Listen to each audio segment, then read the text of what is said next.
लोकसभा चुनाव को लेकर के सरगर्मियां तेज हो चुकी है और आज हमारे साथ खास बातचीत करने के लिए जिला पंचायत सदस्य गायत्री पुरोहित मौजूद है। बीते माह गायत्री पुरोहित ने अचानक ही कांग्रेस छोड़कर भाजपा ज्वाइन कर ली थी।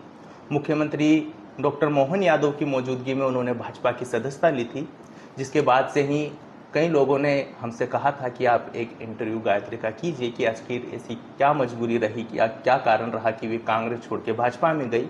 और काफ़ी सारे सवाल थे जिनको लेकर के आज हमारे साथ खास बातचीत करने के लिए से कम उम्र की जिला पंचायत सदस्य गायत्री पुरोहित मौजूद है। गायत्री, आपका बहुत स्वागत है। धन्यवाद। सवालों का शुरुआत करेंगे। अपनी बेबाक शैली में आप कांग्रेस की प्रवक्ता के रूप में हर बात रखती थी। आखिर ऐसी क्या वजह रही कि अचानक आपने कांग्रेस छोड़ भाजपा ज्वाइन कर ली? जैसे कि मेरा मानना है कि मनुष्य को हर एक चीज़ जो है वो ईश्वर की देन है। और जैसे कि आप कह रहे हैं कि मेरी बेबाक शैली, तो कहीं ना कहीं ये भी परमात्मा की ही देन है। और हम सभी जानते हैं कि ईश्वर के द्वारा दी गई चीज़ को हमें धर्म के लिए इस्तेमाल करना चाहिए, ना कि धर्म के विरोध में। यही एक बड़ी वजह रही कि मैंने भाजपा ज्वाइन करी, क्योंकि मैं अपनी इस शैली को जो है वो धर्म के लिए इस्तेमाल करना चाहती थी, ना कि धर्म के विरोध में। जब आपने जिला पंचायत का चुनाव जीता था तब हमने आपका एक इंटरव्यू करा था, उसमें आपने कहा था कि मेरी विचारधारा कांग्रेस से जुड़ी हुई। तो आखिर ऐसा क्या रहा कि आपकी विचारधारा अचानक से परिवर्तन हो गई, चेंज हो गई? ठीक है, देखिए, कोई भी व्यक्ति, मुझे मेरा आप एग्जाम्पल ले लिया, किसी और का भी, कोई भी व्यक्ति किसी भी विचारधारा से क्यों जुड़ता है? ताकि वह समाज हित का कार्य कर सके, ताकि वह राष्ट्र हित का कार्य कर सके। और जिस प्रकार से भारतीय जनता पार्टी जो है इन सभी चीज़ों में कार्य कर रही है, वहीं कांग्रेस जो है वो राष्ट्र हित व समाज हित के कार्य से मुझे करने से रोक रही थी। इसीलिए मैंने भारतीय जनता पार्टी ज्वाइन करी। और हमारे शास्त्र में भी इसके काफ़ी सारे एग्जाम्पल है।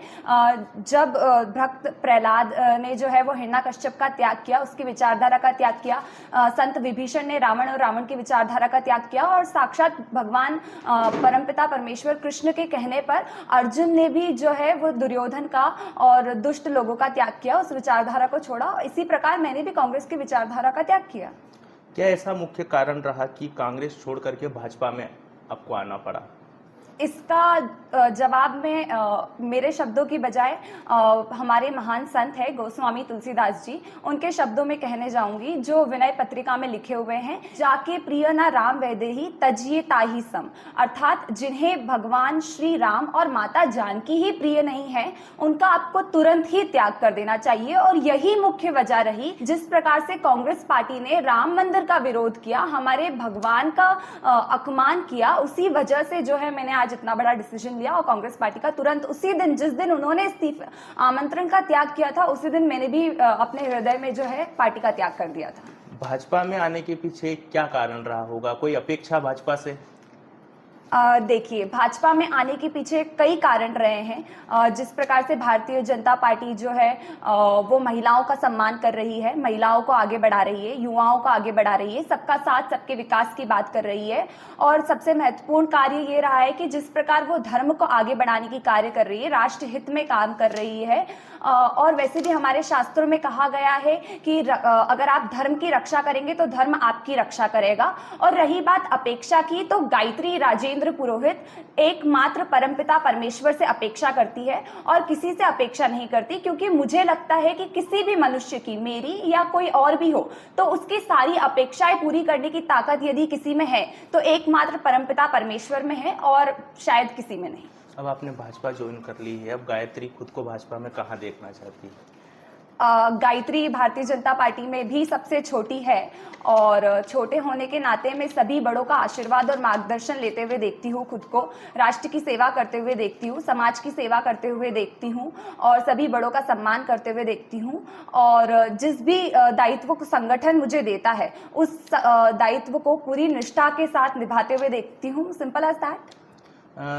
सबसे कम उम्र में अपने जिला पंचायत चुनाव जीता था कांग्रेस में रहकर, अब भाजपा में रहकर के आप क्या करना चाहेंगे? वही करना चाहूंगी जो आज देश के प्रधानमंत्री कर रहे हैं, राष्ट्र की सेवा, समाज की सेवा।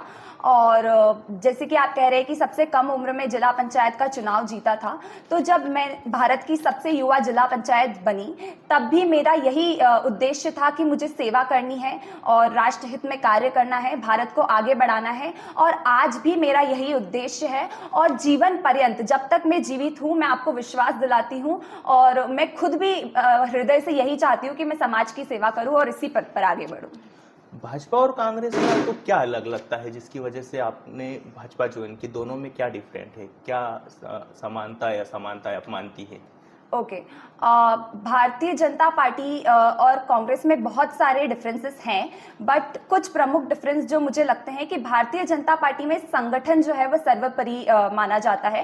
प्रॉपर ऑर्गेनाइजेशनल वर्क हो रहा है, किसी भी नए टैलेंट को या नए व्यक्ति को सम्मान दिया जाता है, महिलाओं को सम्मान दिया जाता है, युवाओं की सोच को जो है समझा जाता है और जितने भी वरिष्ठ लोग हैं नए टैलेंट को अप्रिशिएट करते हैं और खुद की इच्छा से, स्वयं की इच्छा से मार्गदर्शन करते हैं और मदद करते हैं कि किस प्रकार से जो युवा है या जो महिलाएं हैं वो राष्ट्र हित में अपना समर्पण दे सके। वहीं कांग्रेस की बात की जाए तो to be very honest, Congress में जो है संगठन के नाम पे it is completely zero. There is no संगठन टाइप का कुछ, मतलब कांग्रेस में नहीं है। It is completely insane to talk about संगठन इन कांग्रेस। वहां पर जो भी चीजें चलती है वो सिर्फ राहुल गांधी के नाम पर चलती हैं, परिवारवाद के नाम पर चलती है। और आज हम सभी इस दृश्य को देख पा रहे हैं कि जब राहुल गांधी जी या जितने भी जो भी उनकी टीम है वो अच्छे से कार्य नहीं कर पा रही है, जनता तक नहीं पहुंच पा रही है, तो इस बात को कहीं ना कहीं उन्हें भी समझना चाहिए और नए युवाओं को, नए लोगों को मौका देना चाहिए। परंतु ऐसा नहीं हो रहा है, इसीलिए मुझे इस चीज में कोई लॉजिक ही समझ नहीं आ रहा कि मतलब अब आईफोन का जमाना आ गया है, स्मार्टफोन का जमाना आ गया है और अगर आप कीपैड पे लगे हुए हैं तो इसमें आप ही की गलती है। अगर आप ये सोच रहे हैं कि आप इस जमाने में कीपैड के साथ काम कर लेंगे और लोगों के साथ कनेक्ट कर लेंगे तो ये मूर्खता है। There is no logic behind this, but उन्हें ये बात समझ नहीं आ पा रही है और मुझे I just don't understand that why are they not getting this कि change is the universal need. और अगर वो बदलाव नहीं करेंगे तो हम सभी देख रहे हैं कि किस प्रकार से कांग्रेस जो है वो खत्म होती जा रही है और भारत जो है वो कांग्रेस मुक्त होता जा रहा है। जब बात सामने आई थी कि गायत्री बीजेपी में जाने वाली, तो क्या किसी कांग्रेस नेता, किसी का भी फोन नहीं आया कि क्या, क्यों जा रही हो, क्या है, या रुक जाओ, या क्या है, डिमांड है, कुछ ऐसी कोई बात हुई थी? ओके सर, मुझे पता है कि अभी ना सोशल मीडिया का जमाना है and everything is out there on social media. आप जो ये इंटरव्यू लेंगे ये भी सोशल मीडिया के द्वारा लोगों के बीच में पहुंच जाएगा। लेकिन कितने सीनियर लीडर्स का फोन आया, कितने जूनियर लीडर्स का फोन आया, कितनों का साथ चलने के लिए फोन आया, कितनों का साथ रुकने के लिए फोन आया, कितनों का जाने के बाद फोन आया और कितनों का जाने के पहले फोन आया। ये सारी चीजें मुझे लगता है कि बहुत ही पर्सनल है और प्राइवेट है और अच्छा नहीं लगेगा कि अगर मैं ये चीजें शेयर करूंगी तो।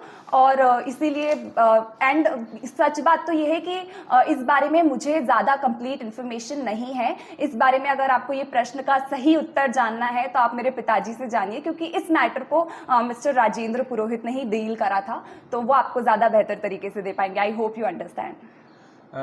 एक ये कि हमने, जब आपने बीजेपी ज्वाइन करी उसके बाद से हमने आपके सोशल मीडिया अकाउंट खंगाले, उन पर एक अमजेरा क्षेत्र के कोई नेता है, युवा नेता, उनकी हर पोस्ट पर एक ही जैसी कमेंट की, आपने कांग्रेस तो छोड़ दी, अब जिला पंचायत सदस्यता से भी इस्तीफा दे दीजिए, इस टाइप की कमेंट थी उनकी। और काफी लोगों का भी ये कहना है कि कांग्रेस क्यों छोड़ी, और अगर छोड़ी तो जिला पंचायत सदस्यता से इस्तीफा दीजिए। तो इस पर आप क्या कहेंगे, उन लोगों को आप क्या मैसेज देना चाहेंगी? ठीक है, उन लोगों के लिए तो यही मैसेज है कि कुछ तो लोग कहेंगे और लोगों का काम है कहना, और समाज ने और लोगों ने तो भगवान को भी नहीं छोड़ा, तो फिर मैं तो एक बच्ची हूँ। और रही बात कि अगर मैं उन लोगों को क्या कहना चाहती हूँ, तो मैं उन लोगों को सिर्फ एक स्माइल पास ऑन करती हूँ और लेट गो कर देती हूँ, क्योंकि आखिर वो भी मेरे परिवार का हिस्सा है, वो भी मेरे माता पिता और भाई बहन की समान है। और रही बात इस्तीफे की, तो मुझे लगता है कि इस्तीफा तो कांग्रेस पार्टी के शीर्ष नेतृत्व को देना चाहिए, जिन्होंने इतने हजारों लाखों कार्यकर्ताओं के मन को आहत पहुंचाई, राम मंदिर के निर्माण का विरोध किया और हमारे जो धर्म है उसके अगेंस्ट में वो लोग बातें करते आए, तो इस्तीफा देने की बात तो उन लोगों को होनी चाहिए जिन्होंने जो दिन रात कार्यकर्ता उनके लिए काम करते थे, उनको एक झटके में उनके धर्म का, उनकी श्रद्धा का, उनकी भावनाओं का जो है एक झटके में उन लोगों ने इस प्रकार से उसको खंडन कर दिया। और आज आप मुझसे ये प्रश्न पूछ रहे हैं, इसलिए मैं आपको बताना चाहूंगी कि आज मैं आपको लिख के दे देती हूँ कि कांग्रेस पार्टी में कई ऐसे लोग हैं जो ये मानते हैं कि कांग्रेस पार्टी ने ये जो डिसीजन लिया ये एकदम ही गलत डिसीजन था।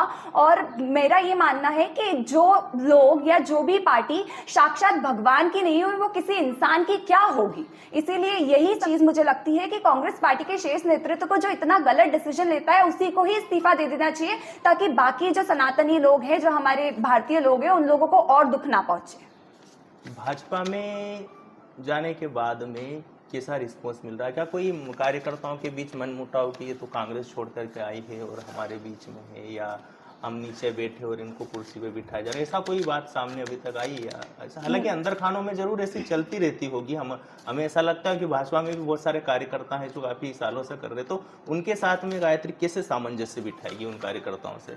नहीं, ऐसा तो बिल्कुल भी नहीं है, मैंने तो आज तक ऐसा कुछ महसूस नहीं करा। और रही बात जिला पंचायत पद की जो गरिमा है और जो डिग्निटी है उसको मेंटेन करने की, तो ये बात तो आप भी बहुत अच्छे से जानते हैं सर कि छोटे होने के बावजूद मैंने उस पद की गरिमा और डिग्निटी को बहुत अच्छे से मेंटेन किया है। मुझे सम्मान देना और सम्मान लेना दोनों ही बहुत अच्छे तरीके से बचपन से सिखाया गया है।